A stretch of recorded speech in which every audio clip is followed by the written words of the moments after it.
Number 4, pagpapili bilang kongresista o kung magpahuway sa pulitika, kabahin sa mga options ni Vice Mayor El Cid Familiaran.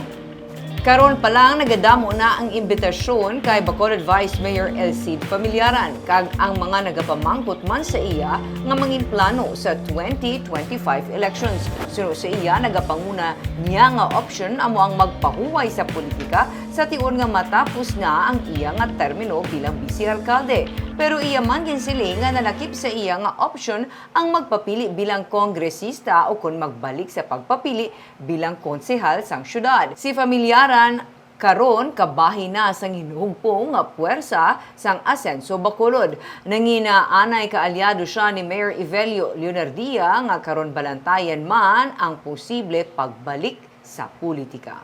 So, pwede mo ka pahuway, pwede mo ka konsihal, pwede mo ka mayor, pwede mo ka congressman.